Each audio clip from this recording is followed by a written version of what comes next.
In today's episode, I will be telling you everything you need to know about traveling to Mexico City in Mexico. Welcome to the Wanderlust Woman Travel Podcast, hosted by Noah and Vanessa. We're a married couple who loves traveling all over the world and sharing our experiences with you, whether it's good or bad. So let's jump right into today's episode. All right, so although Mexico City is the capital of Mexico, and it is the largest city in actually all of North America, as an American living in the Midwest, or people maybe on like the eastern part of the USA, this is not going to be the part of the country that you are either the most familiar with hearing about or that people actually visit the most. Because being from the Midwest or the eastern part of the USA, or like Northeast, you are going to want to escape the brutal cold winters that we have here. So the quickest way to do that is going to Florida, which is obviously still in the USA. Or you can go a little bit further south, and for cheaper prices, you can go to places like Cancun in Mexico, or even like Tulum or Playa del Carmen, which are like a 3-hour flight for me, maybe 3 or 4, or if you're from those other places, it's going to be a similar distance. So not too far. Sorry, can't help that. I knew it was coming. Not too far away at all. But if you're a little bit more in the center of the USA, a little bit more west, you're going to be familiar with parts of Mexico like Cabo San Lucas, or these kind of like resorty places where you go for the beach and the beauty. But Mexico City, I don't know too many Americans who have gone, again, for that reason. But it is an incredible place. It's so gorgeous. It's a world-class city. It's famous. People know it because like the Olympic Games were held there, and like some records were broken because it's higher elevation. So maybe there's like less like air resistance, or the air is less dense because you're higher up. So some maybe different records were broken just because of natural setting versus maybe particular athletic performances, which is pretty interesting. But anyway, so I only went to Mexico City. Not only, but the main reason I did was because I had to fly in to go to one of my best friend's weddings in Puebla, Mexico, because that's where his wife is from. Puebla, it's about 2 to 3 hours from Mexico City. You can easily take like a bus, and it's way cheaper to fly into Mexico City because it's a major city. So it's also becoming more popular nowadays with digital nomads and remote workers, because inflation is ridiculous right now. Things are really expensive. Cities maybe are feeling less safe in certain aspects, and you can just get a lot more with your money, although that's going to change, and it is changing already in Mexico City. So it's a similar time zone. I think it's in a mountain time, so it's 2 hours behind Eastern time. And things are amazing there. The food's delicious, and we'll get into all of that. Just kind of laying down the foundation for my own experience with Mexico City. I stayed there for maybe about 6 days. I want to take more time than just, a lot of my friends, they just flew into Mexico City and like took a bus either that day or the next day to Puebla. No, I've always been interested in visiting Mexico City. I had the opportunity, and I was able to see and do so much, and then continue to research it for making like YouTube videos and stuff. So I have a good foundation of like, you know, where to stay, what you should eat, what you should do, day trips, which we'll all get into, kind of like a nice segmented breakdown covering what you need to know and the main takeaways, and some other little tidbits and hidden gems, of course. So again, it's the largest city in North America. Its population is over 20 million, which is crazy. And it's a massive, vast city, but most of the areas you are going to visit are actually pretty central, with a few other exceptions. So when you're visiting Mexico City, I think for me it was about like a 5-6 hour flight from Michigan. Just to give you an idea, it's not too far, but it's not too close either. And you're going to fly into Benito Juarez Airport. And this airport was a lot better than, I like it a lot more than the Cancun airport. The Cancun airport, as soon as you get out by the rental car companies, a lot of them are like shouting at you. It feels like, I always reference the show, Are You Smarter Than a Fifth Grader? When like the fifth grader's like, oh, please, please, please, please, please. If you've never seen it, they're like trying to raise their hands to get the contestants to pick them to answer the question. That's what it feels like with the rental car companies trying to call you over to request that you hire or use their services. So Benito Juarez Airport was not like that. And to get from there to the city, I recommend taking an Uber. Uber is something very easy to use in Mexico City. It's a great way to get around. One of the best ways too, and a great way for convenience, of course. So from Mexico City Airport to the city, I think it was about $20 when I did it, and it took about 20-30 minutes, closer to 30 plus if there's traffic. Could be like 30 to 45, I would imagine, with traffic. So not too bad at all for a good price, and you can get right to your doorstep. And my doorstep was in a famous area called La Condesa. And this is one of the more popular neighborhoods in Mexico City. I really recommend you consider staying there because it is beautiful. You are located right near Parque Mexico, which is very green. It's lush. It almost has like a jungly feel, and it is a really nice urban escape with some nice botanical areas for you to walk around, some fountains. There's a big like area where people are playing maybe like soccer, kicking around, or doing some dance practices or rollerblading, both locals and an increasing amount of like the expats. So La Condesa is a big neighborhood for that. Just and the whole neighborhood too, not just the park. There's these little walking like segmented sidewalks that kind of like are splitting the road on each side of them, and they're just surrounded by trees. It's very beautiful. There's lots of great cafes, great bakeries, great restaurants, both Mexican and international. It's very walkable, and the architecture is stunning. I don't even know how to describe it, but Mexico City has a very unique architecture. It's not just like the colonial style, which you can experience in some other neighborhoods, but it has like an antique-y, I don't even know how to describe it, but just look up some of the buildings, and they just have very beautiful like geometric design. It feels very artsy, but not in like a pretentious way, which is really cool. And yeah, there's just tons of parks in La Condesa, and it's right nearby a couple of attractions in other neighborhoods. Just to the east of La Condesa is Roma, or Roma Norte, is the part that most tourists are familiar with. This is like a little bit more international feeling compared to La Condesa. When I was walking around the main boulevard on Roma Norte, it honestly felt like it could have been a city outside of Mexico, which I don't know if I loved or found interesting.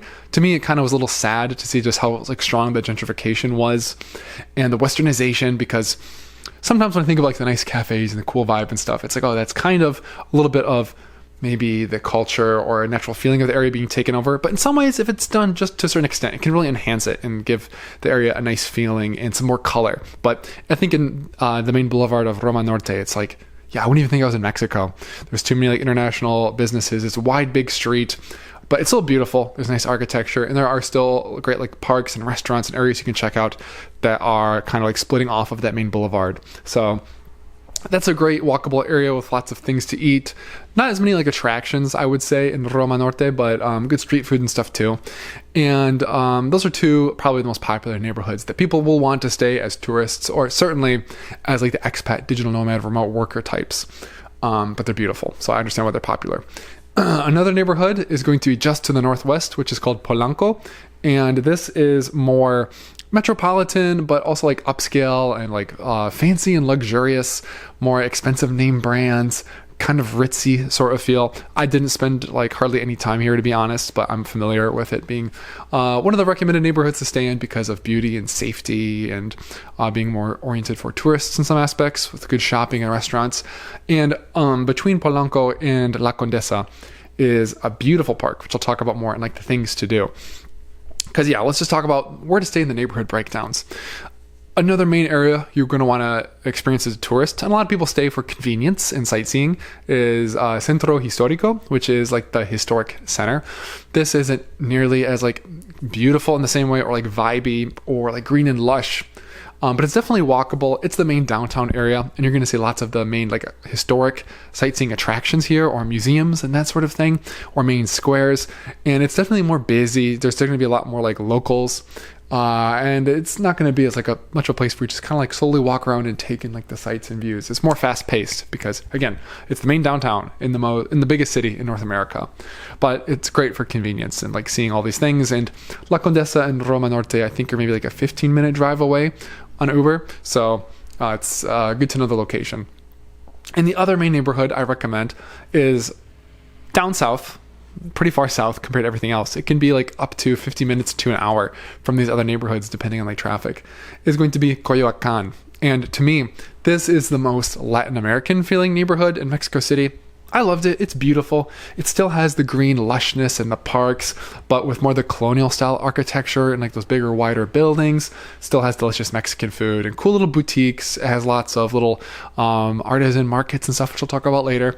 But it's very beautiful. It reminds me a lot of this other neighborhood I visited in Lima, Peru, called Barranco, which was more bohemian, but still had the beautiful gardens and like parks and colonial style architecture. Coyoacan has this, and beautiful old churches and stuff too. So even if you don't want to stay there because it's a little bit further away, it's very beautiful and very enchanting. And feels more authentic in that way than maybe like definitely more than Roma Norte feels at this moment in time. So those are the neighborhoods. And each one has different things that you should do. I already mentioned Parque Mexico. I think that's like one of my favorite parks in Mexico City, just as far as the beauty and the greenness and lushness. But the number one park, definitely Mexico City, is Chapultepec Park. This is the one between Polanco and La Condesa, and it is massive. I think it's even bigger than like Central Park in New York. It's one of the biggest parks in North America, definitely. And there's so many different areas you can check out, like little botanical areas or like little desert gardens or nice areas to walk around. There's ponds. There's like famous las letras, or like letters saying CDMX for Mexico City. You can see animals around here. It's a great place to rent bikes and just cruise around or just get some space, but also do some cool like sightseeing and stuff too. But the main point of interest that makes this area so cool and unique is Chapultepec Castle. And this is my favorite thing in the entire city. Just, I'm going to get it like right off the bat, get it out of the way. Not that I want to be done with it, but I want to stress it because it's located on a hill in Mexico City, and you can walk up to it. You need to pay a certain amount to get in. I think it's about like $3 to $5, but it's so worth it. And the actual castle itself is gorgeous. People like compare it to European, which I think is kind of like a little bit of a disservice because it's like, oh, the things that look beautiful and elegant are those are the European seeming, and everything else seems Mexican. But no, it has like a European architectural castle kind of influence, but still infused with the Mexican feel and architecture and culture. And the whole like grounds right up by the castle on top of the hill is this beautiful like white and checkered tile, which just feels very regal and I don't say luxurious, but striking. And you get great views of the city. You can see great views of Chapultepec Park. You can see the downtown area, the skyscrapers, just how big Mexico City is. You can see the mountains in the distance as well. And once you go in the castle, and of course there's like some like not gardens, but like courtyards and stuff that are really incredible as well. And once you go in the castle, it feels like you're going in a museum because there's beautiful artwork all over the walls, the ceilings, the staircases. There's like a top what would you call it? It's like a courtyard on the top where there's like these little like towers sticking out with a Mexican flag. It's just so cool, so amazing, so beautiful. Historical, cultural, architecture, views, nature. It has everything. And you can learn a little bit about the founding of Mexico City through or Benito Juarez becoming president and kind of changing the ruling of Mexico City, being instead of from like those European rulers afar to being actual like indigenous Mexican people, which is very prominent in their history. And you can read about that through like plaques throughout Chapultepec Park and Castle. So that is so cool. And it's amazing to check out. In the Centro Historico, that's going to be where you have the large majority of, like I said, the cultural and historical kind of things that you might want to see. One is the monument to the revolution, and I thought this was a revolution against Spain. I was wrong. It was a revolution inside of Mexico against like a dictator to make it more of like a democratic kind of representing the people. So that's really cool. Beautiful architecture. You can see it from the outside or go inside to learn more if you would like. The other one, there's a couple, definitely a couple more, not other one. Once you go more east, because the Monument of the Revolution, it's more west in the center, the historic center, and I recommend going from like west to east. You'll come through and pass the Diego Rivera Museum, and Diego Rivera is one of the most famous artists from Mexico, and certainly Mexico City. He's famous for doing these beautiful murals, and he's also famous for being the husband to Frida Kahlo, which we'll talk about later. She has a museum, but it's in a different neighborhood. You can visit this if you're interested. It looks really cool. I didn't visit it myself. And then just east of this is Alameda Central, which is another. I'm always like conflicted. Should I do the Spanish pronunciation? Am I trying too hard? I don't want to be like whitewashing the names too much or being like, oh, cringy. But is it cringy to try and pronounce it? I guess I'll make up my mind as I say the word. But This is a very urban park because there's greenery, but it's not like lush and jungly. You can see the skyscrapers around you, including the Torre Latino America, I think it is. It used to be the tallest skyscraper in Latin America, and it's beautiful. It seems a little bit outdated, but it's a cool, prestigious part of the downtown of Mexico City. And this is a great park to do some people watching. They also have like a little statue, and it's called like a hemiciclo that's dedicated to Benito Juarez. So you can really see how popular and important he is to Mexico and how represented he is in Mexico City. And then just at the end of Alameda Central, you will see the Palacio de Bellas Artes, or the Fine Arts Performing Museum. It's beautiful. You've probably seen pictures of it. It has like a golden kind of like dome roof and a very like white columns, kind of like that marble kind of looking color. And you can see some performances inside, but just from the outside, it's really beautiful and magnificent to see. And if you keep on going east, there is a really popular pedestrian street, which will be super busy, and you'll notice it if you just go east from here. And it connects you ultimately to Zocalo, which is the main public plaza. It's massive. It can get very busy here on the weekends, or like not presentations. What do you call it when the public is like maybe speaking out against the government, or like protests and stuff like that. So it's a very big political and cultural center of Mexico City. And then in this area, you'll see like the old royal palace, and you can see a really beautiful cathedral where outside of it they do these spiritual cleansing ceremonies, which is really cool to see. I didn't do one. It would be fun to try, maybe, where like they're dressed maybe a little bit gimmicky, but I think the people there actually hold a lot of importance with this, and it's not just a tourist thing. A lot of like Mexican people, whether they're tourists or locals, do it as well. And then just to the south, actually, of Alameda Central, I should have mentioned this before I went over to Zocalo, is the Chinatown neighborhood, or Barrio Chino as they would call it. And I love Chinatowns. They're just fun. They're cool. It's like an interesting, different slice of a neighborhood. I visited many. I visited ones in Chicago. I visited ones in Seattle. I visited some in Singapore, Bangkok, so many places. But the one in Mexico City is really beautiful. They did a really good job with the architecture and the decorations, and it feels very like fast-paced and energetic. And you can eat some street food here. You can go to some restaurants if you want some Chinese food. But when I'm coming to Mexico, I'm only really thinking about Mexican food. I'm going to be completely honest, not Chinese food. And there's a nice like arch that like kind of like looks like a shrine entrance, like a massive gate to enter Mexico City. So it's cool. You can spend like half an hour here, or a little bit more or less if you just want to quickly check it out. I think it's really cool, and it's really centrally located, being just immediately to the south of the Centro Historico. So check it out. I really recommend it while you're walking around and exploring this area. But those are the main highlights of the historic center. There's a lot more you can see, of course, like some other markets. But speaking of markets, there are a few I really love. Two I'm going to talk about, and now we're going to go down south to the Coyoacan neighborhood, which I mentioned earlier. And in Coyoacan, you can go to an artisanal market, which is like 2 stories. It's really nice. You can see like the little entrance down this alley, and there's this little plaque of like the 2 wolves, because Coyoacan, the meaning, I forget the exact story, but it has a connection to these 2 wolves. Reminds me of like what's the wolves from Rome. I can't remember the names, Remus and Roma or something. I'm butchering it. I really am. But anyway, back to the market. Here you can get lots of handmade products, whether it's going to be ceramic cups, which I bought one. It was only $2. I was able to pay with credit card. You should definitely bring pesos with you just in case they don't accept card. You can buy t-shirts, which I actually bought one as well. Some dishes, some foods, little like dolls and toys and decorations and trinkets and knickknacks. It's really cool, and it's just fun to walk around. And even if you're not planning on buying anything, walk around it, check it out, and maybe you will want to buy something, because the people here seem really nice and friendly too, and it's a good way to support them for making cool stuff. Another market, my favorite market in all of Mexico City actually, is going to be the Mercado Coyoacan. This is in the same neighborhood as the name implies, and it is a massive labyrinth.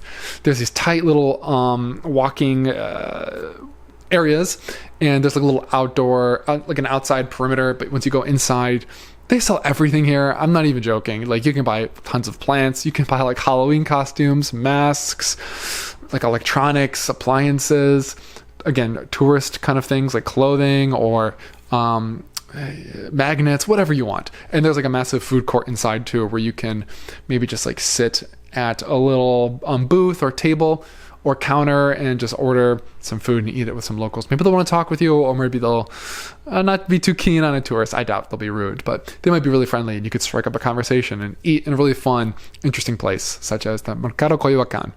And there are a couple other things I want to mention about this neighborhood for things to do. There is, of course, the Frida Kahlo Museum. I was hinting at it, talking about it earlier. This is in Coyoacan. She lived in it's like actually from her old house, which is a beautiful blue house. I didn't enter, but it's one of the more popular things to do in Mexico City. You can buy tickets online. I think they're a little bit more pricey than some other things because of the high demand. But if you're a fan of her work, or you want to learn more about someone who is currently like one of the more famous celebrities or artists coming from Mexico, do it. Check it out and let me know what you think. But definitely be aware that this is in this neighborhood. So when you're planning your itinerary or you want to stay, consider that. They also have a really cool museum called the Museum of Popular Culture. That's what it is. Popular culture. Yeah. And this is really interesting. It was really affordable too. I think it was like 50 cents or like $1 to enter, something crazy.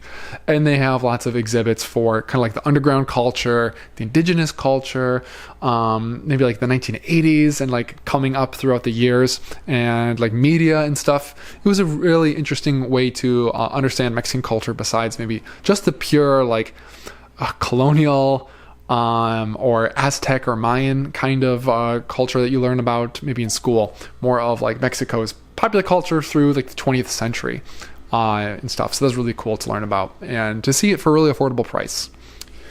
And there's also a couple more things I want to mention for things to do in Mexico City, because there's actually a lot, but it's not just a city about things to do. It's about the vibes and taking it in and eating, of course. There is Xochimilco, which is a park, I think it's southeast of Coyoacan, so it's actually pretty far away from like the center of Mexico City. This is famous for the trajineras, which are these little small boats. And what you can do is you can book them for a few hours. They'll go up and down to this ecological park, which is it's kind of like a swampy, kind of marshy looking area that's home to axolotl, which are those cute little like newt looking things, or like little water lizards that have like that translucent skin and like the little like looks like antlers or something coming out of their head. Never seen them. Didn't actually do this myself. I ran out of time, sadly, but it looks really cool. And on the boats, the trajineras, sometimes people will like be like drinking together or like celebrating children's birthdays, and there'll be a mariachi band who will play for you. So the vibes and the experience seems very unique, very colorful and festive and energetic. And again, it's not something that just tourists do. Locals do it there too. So it's cool to know it's not just like a gimmicky, silly, inauthentic experience that you're pursuing. So definitely check that out if that sounds cool to you. I think that's kind of my main list of highlights for things to do. There's more, of course, but there is a lot you can do in and around Mexico City, or as day trips of sorts. So let's get into that, because there are some things you should definitely book while you're staying in the area. One is visiting the ruins of Teotihuacan. This is about an hour or so away from Mexico City. You can take a bus. I think it's like an audio bus as well from the bus station. And these are beautiful ruins, but more than that, Teotihuacan was the biggest city in Mesoamerica back in the day, and they have these beautiful pyramids that unfortunately you can't like walk or climb anymore, except for a couple. There are some you can climb kind of away from the main area. I think it's for Quetzalcoatl, which is like the temple of the feathered serpent, but they have the massive temple of the moon and temple of the sun, which are like over 100 feet tall, really impressive, and the architecture is just stunning. You can pay for a guide if you want to know more about the history and the architecture and stuff too, which if you're, a nerd about that stuff, definitely consider it. And there's also like a museum part as well, where you can go in and learn more about the history and see like kind of these 3D models from an aerial view of what the whole complex of Teotihuacan looks like. So it's really cool, interesting architecturally, culturally, historically, and it's really easy to visit from Mexico City. Now, a place that is becoming increasingly popular, so much so that it was appealing to me to visit, even though it was a pretty penny. I think I spent like $90 to $100 for a day trip each, is to visit the Grutas Tolantongo. And grutas, I think it means like caves in Spanish. And what this is really famous for are these cascading pools down the side of like a cliff into this valley where you're surrounded by mountains, and the pools are like little hot springs. They're a beautiful blue color. It just looks gorgeous, and I just love hot springs. I love mountains. I love this kind of like nature escape, which it's a park, kind of. It's like a park kind of place that you need a book to go into. But if you book it as a tour, which I did through, I think I did it through Airbnb, but you can do it through Get Your Guide or Viator. I usually use Get Your Guide, and I have like a discount. You can find it on my YouTube if you want to take a look at that. So it's really beautiful and definitely worth visiting. It's a really cool place because in addition to those hot springs, those little mini pools, there's like probably like 50 to 100 that are going down the side of the cliff into the valley, and there's a big suspension bridge you can walk across. And in addition to this area, there's another area where there are actual caves where you can like walk into the spring water, and it's really fun. It's very slippery, not too hot, but like steamy inside. And then underneath there's like a massive cave opening where there's a wide pool where you can swim in. And then actually my favorite part, I'm remembering it as I speak, is there's a blue river, which is just full of the mineral thermal water. And it's like a gorgeous, like tropical, exotic blue. And the river, it flows slowly, not too fast, where it'll like sweep you into it downstream. But you can just hang out there for like an hour. My wife and I, Vanessa, just did. We took in the views and just chilled in the river. We had this whole section like all to ourselves. And it's just beautiful and gorgeous. But the kicker is it's about like 4 to 5 hours away from Mexico City. So you can go for a day trip where you're going to leave really early in the morning.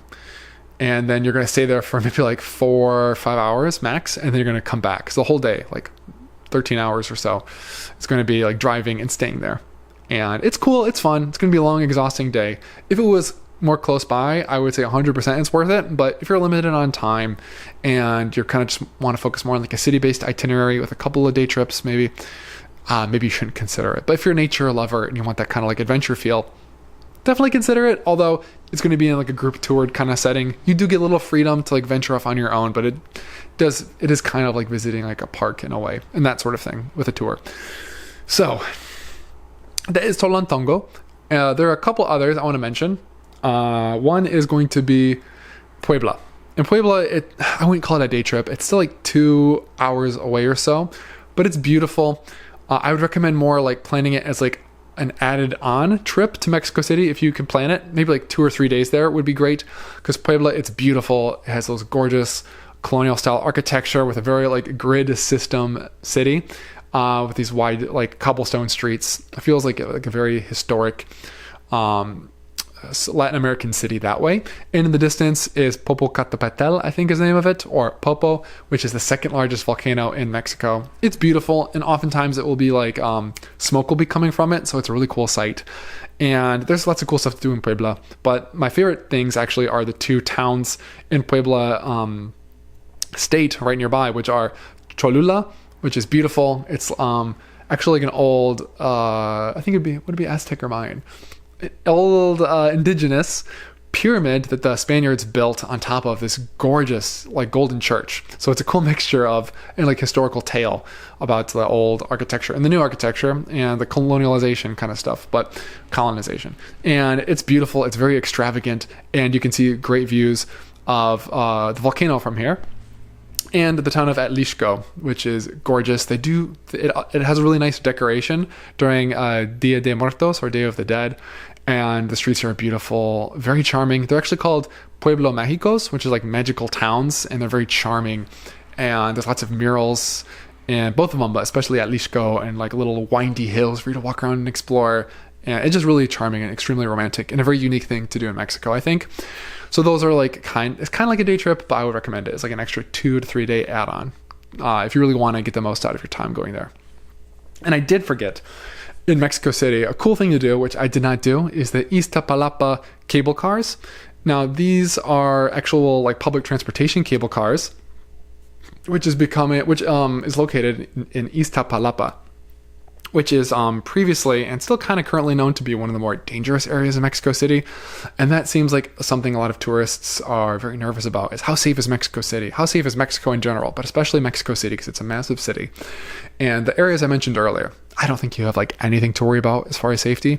Maybe in the Centro Historico, just in general, you want to be aware of like pickpocketing or like being too showy. You don't want to be like flexing like too much of like your wealth, or like wearing like expensive like dangly jewelry everywhere where they could be like picked off, or have your phone like dangling out of your pocket where someone could snatch it, or your wallet. Don't drop your wallet and like realize 30 minutes you dropped it, you might not see it again. But that's not to say like people will be targeting you per se, or you need to like have your head on a swivel. Just be aware of that in those kinds of areas. But Iztapalapa has been more notable for having higher amounts of crime, but if you go there during the day, I think you'll be okay. You can also book a guide, so someone will be like looking out for you and showing you around, so you won't look like you're wandering around on your own as like a lonesome lost tourist.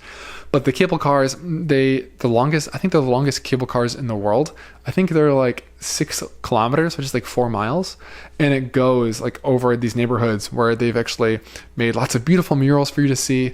The houses are very colored. It kind of reminds me of this neighborhood in Busan. I think it's called Gamcheon Cultural Village, or maybe like, I wouldn't say the Amalfi Coast, but those neighborhoods and areas with tons of tiny little buildings like tumbling down hillsides with all the different colors. Maybe like Greece in that way too, but Greece is more white. So it's really beautiful from what I've seen pictures of. It seems like a really cool, unique thing to do in a different part of Mexico City. So consider that as well as a thing to do, or kind of like a little day trip because you're going outside of the main touristy areas we talked about earlier. Okay. So we've gone through a lot already. Hopefully you're writing this all down, or you're pausing and like making notes if you're planning a visit. But I do want to talk about now what is the best, probably the best for last, which is where to eat, because I love Mexican food. If you've listened to this podcast, that's no mystery or no new information. It will like always be in my top 3 cuisines. Maybe 4 if I've like overdone it a little bit, but I love it to death. And Mexico City is an amazing place to eat, whether it's high-end restaurants or just like humble local street food or hole-in-the-wall restaurants. It's amazing. So my favorite places, I'm going to start with my favorite bakery, probably, which is Pan Gabriel. It's actually a chain bakery, so you can find several throughout the city, and they have lots of actual like vegan baked goods or gluten-free baked goods. But not compromising any of the quality or the taste. The flavors are delicious. You can try local Mexican delicacies like concha, which is a delicious baked good. It means like shell with different flavors. Empanadas. You can eat pan de muerto, which is like a festive bread for Dia de Muertos. You can try like lots of different cookies and stuff too. Really good selection. The prices might be a little bit higher, but really delicious and cool to have this as an option. My favorite brunch place is Café Vegetal. This is a little bit south, kind of between Centro Historico and Coyoacan, and it's a great brunch spot where they have good savory Mexican dishes and some baked goods like conchas or cinnamon rolls. They have delicious coffee, including Café de Olla, which is like a spiced black Mexican coffee, which I love. Café de Olla. It's so good. It has like star anise, it has piloncillo, which is like a dark brown sugar, which has almost like a molassesy kind of flavor. They'll put cinnamon in it often, cloves in it often. It's really good and warming and comforting, and really good with a baked good as well, I must say. So that's delicious. My favorite overall restaurant, I think, is Gracias Madre Taqueria Vegana, which isn't just a vegan taqueria. And taqueria is like a taco shop, but it has a wide menu where it's open for breakfast, lunch, and dinner, and they serve so many delicious Mexican dishes. Not just tacos, like I said, they have enchiladas, which are incredible. They have tortas, which are like Mexican sandwiches, which are amazing. It has something called torta de chilequiles, which is like a sandwich with chilequiles. And chilequiles is an amazing breakfast item, which is like fried tortillas with like a salsa and beans and stuff. It's really good. They have huaraches, which is like it's like a bean base. A lot of people joke around that Mexican food is just like, beans, rice, and tortillas, and beans, rice, and cheese. Like how can we find a million different ways to use those ingredients? But they did, and huaraches are delicious as well. It's also like beans with a sort of like masa, kind of like thicker corn dough on top, covered maybe with like nopales or some different like soy meats and salsas. It's incredible. Almost everything here I had was amazing, and the food selection is on point, so you can try so many different dishes here. Some ones that might be a little bit harder to find if you're a vegan like me. My favorite hole in the wall was Supercito y Tacos Veganos. So it's like a little small like supermarket, although it's not really a supermarket. They just sell a couple things there, but they sell tacos. They also sell tortas and pambazos, which is like a variation of a torta where it's like a sandwich dipped in like this red pepper sauce. So the bread has this beautiful orange color with even more flavor. Delicious, incredible. My favorite taco place is Por Siempre Vegan taqueria. They specialize in tacos here. They have a wide menu. They actually sometimes have like a rotating spit of like their vegan meat, which is al pastor. And al pastor is like, I forget what meat it's supposed to be, but it also has like pineapple on it. And they have the big tlacuache, I think is the name of it. It's a taco there. It's my favorite. Try it out. You will not regret it. And chorizo, suadero, pibil, a million different kinds of tacos they have here. And they're all really good. But my favorite, I think, is a big tlacacuache. Maybe that's how you say it. And then El Moro Churro Shop is a churreria, which specializes in selling churros, which are a delicious dessert. It's like a long... I wouldn't say cylindrical, but it's like a long strip of donut that's fried like a donut, and it's covered in cinnamon and sugar, and you can dip it in some sauces if you like, and you can also order a hot chocolate with it as well. So it's delicious and great on a cool night as well. And there are some things as well that you should know about visiting Mexico City. I already covered a little bit about maybe using Uber. You can use public transportation as well. It's a really good thing to consider using. You can get a little transit card, which I have one in my wallet, I think, but I don't have it with me now, unfortunately. And you can buy it. I think it's for... it's like 75 cents or something. It's not too expensive. And then you can easily load it up with pesos or I don't think you can use American dollars, but you can load it up with pesos and you can use it to take buses or the metro if you would like. The transportation in Mexico is pretty good, but it doesn't always run directly maybe to different areas you want to visit. So sometimes what I would do is I would check Uber, see the price. If it's a good deal, it might be more convenient and quick to get from different areas to the other, but if traffic's really bad, maybe it'd be really expensive. So you can either like walk part of the way and then Uber, which I did a couple times, or you can just like walk to the public transportation, take it and then walk from the closest station, and maybe it'll like double the time, but you can walk around the city and see more doing that as well. Another great way to get around certain areas or parks is to rent bikes. I did this using an app called EcoBikey, which is you can download and kind of like scan the QR code of a bike, and that'll like start your session. You get paid like per minute that you use it, I think. There were a couple little, hiccups or glitches maybe with using it, but I didn't get like screwed over too bad or anything. I was kind of in a rush too. But anyway, you can definitely use these, and they're great to get around, especially areas like La Condesa, where it's so beautiful to just bike around and explore, or Chapultepec Park, which is very big. So to explore the different ponds and get around from area to area, it's a really cool way to get around. And it's just really fun to experience cities on a bike when it's not too crazy or hectic. So I would definitely recommend that. And I think it kind of goes without saying, but it's a big city. These neighborhoods I mentioned can be kind of far away, so keep that in mind. And I think it's really helpful to try and speak Spanish as much as possible, because I talked a little bit about the gentrification of areas like Roma Norte, and it's becoming a really big issue because it's starting to, it's like kicking people out of those areas because there's a really bad cost of living crisis, because a lot of the landlords, they will rather use their apartments to rent as Airbnbs to tourists, and they can do that and like get the new ones coming in, and they'll kick out their tenants to kind of make this change. I think they tried to change the policy about like rental properties in Mexico City to prevent this from happening. So we can't really do that much about it if we're a tourist, unfortunately. But once you're there, try and speak Spanish, because in addition to this, a lot of the menus are starting to be like only written in English or more English and Spanish.